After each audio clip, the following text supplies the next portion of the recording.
안녕하세요. 모라쌤입니다. 아이를 키우면서 주변을 보다 보면 부모님들이 엄청 부유하거나 학벌이 대단하거나 뭔가 특별한 비법을 쓰는 것 같진 않아 보이는데 자녀들이 공부도 잘하고 예의도 바르고 또래 관계도 좋은 친구들이 있어요. 그래서 오늘은 엄지나같이 잘 크는 우리 아이들 뒤에 있던 부모님들의 공통점에 대해서 이야기를 나눠보려고 합니다. 이 영상을 끝까지 보시면요. 아, 이런 분위기와 방향성이 있구나. 그래서 우리 자녀에게도 이걸 한번 적용해보면 도움 줄 수 있겠다라고 힌트 하나를 좀 분명히 가져갈 수 있으실 거예요. 그리고 이 이야기를 듣다 보면 나는 그럼 어떤 기준으로 아이를 대하고 있지? 이걸 양육 환경에서 어떻게 좀 정리를 한번 해볼까? 라는 이런 추가적인 질문이 생길 수 있거든요. 이런 분들을 위해서 영상 아래 댓글에 심화로 이어지는 특강도 준비해 두었으니까 한번 참고해 주시고요.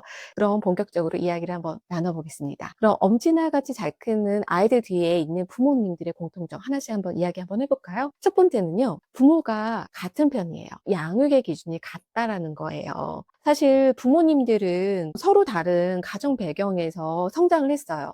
성공의 경험과 실패의 경험도 다 다르고요. 그리고 각 가정에서의 어떤 문화적인 기준, 그다음에 사회적인 기준 이런 것들이 다 다를 거란 말이에요. 이 다른 사람이 만나서 결혼을 했기 때문에 뭐 안 싸우는 부모님도 있지만 아이를 낳았을 때가 가장 많이 싸운다고 해요. 왜냐하면 양육관이 다르기 때문이죠.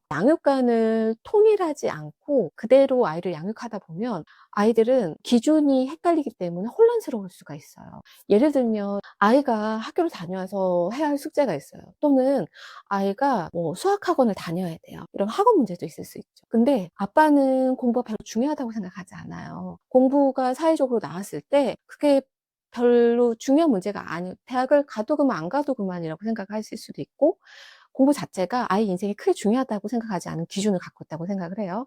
근데 엄마는 공부를 해야 기회가 많다고 생각을 해요. 그래서 어느 정도 공부를 시켜야 된다고 생각하는 게 이런 기준을 가지고 있다고 생각을 해요.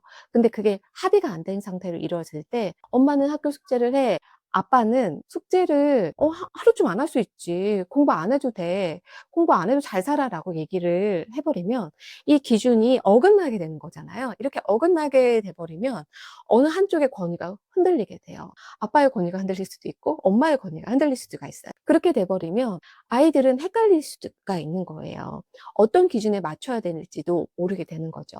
그래서 기준은 합의가 되어야 되는 상황이고 방향성은 같지만 강도와 속도는 좀 조절을 할 수가 있는 거죠. 아빠는 같은 기준을 가지고 맞아 공부해야지. 근데 지금 공부하기 싫으면 조금 이따가 할까라고 얘기를 할 수가 있는 거예요.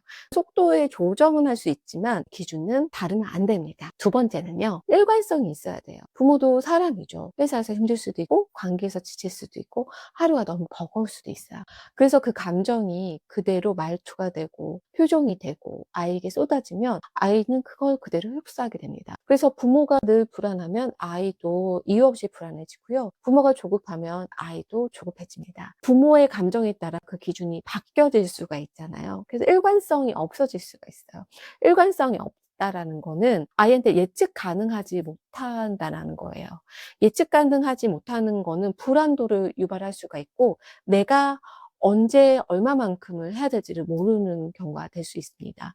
훈육의 기준이 일관성이 있을 때 아이는 불안도가 낮아지고 자율성이 키워지고 자기가 스스로 할 수 있는 힘이 세워질 수가 있습니다. 세 번째는 자녀에 대한 사랑의 방식의 타이밍과 표현 방식을 알고 계시는 거예요. 그 말이 뭐냐면 영유아기 어릴 때는 충분히 안아주고 조건 없는 사랑을 표현을 해줘야 돼요. 그리고 초등기 때는 기준을 알려주고 정확하게 훈육에 대한 기준을 인식시켜줘야 돼요. 사춘기 때는 간섭을 주기고 지켜봐주는 사랑이 필요하고요. 성인기 때는 졸업을 해야 되는 시기입니다. 그리고 이때까지도 계속 간섭을 한다면 그건 사랑이 아닌 집착이 되죠. 잘 되는 부모님들은 사랑의 타이밍과 표현을 잘합니다. 영유아기 때 무조건적인 사랑의 표현을 하기 때문에 아이들은 자기 자신에 대한 신뢰감이 높아지고 그래서 그렇게 잘 큰 아이들은 타인의 시선과 타인의 기분에 좌지우지하지 않아요. 인정을 받아야만 나의 가치를 인정하는 사람이 되지 않습니다. 나의 존재로서의 사랑을 충분히 받지 못할 경우 타인의 가치, 타인의 기준에 너무 많이 흔들려요.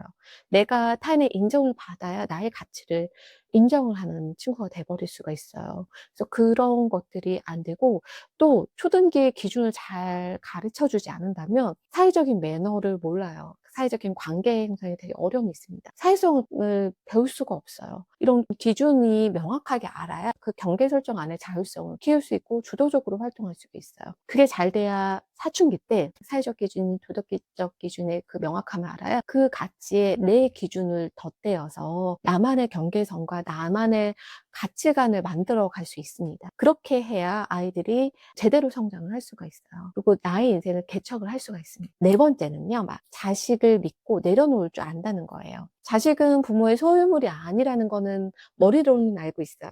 그게 행동으로도 실천이 돼야 돼요.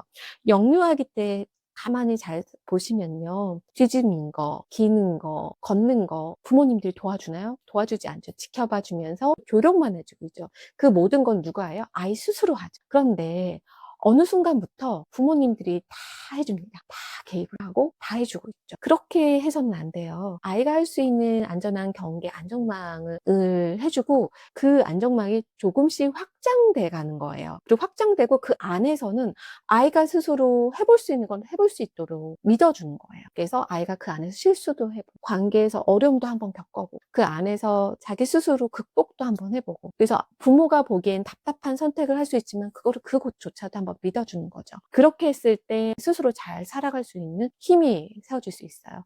그래서 자기 신뢰가 되는 거죠. 마지막은요, 부모가 자기 삶을 잘 산다는 거예요.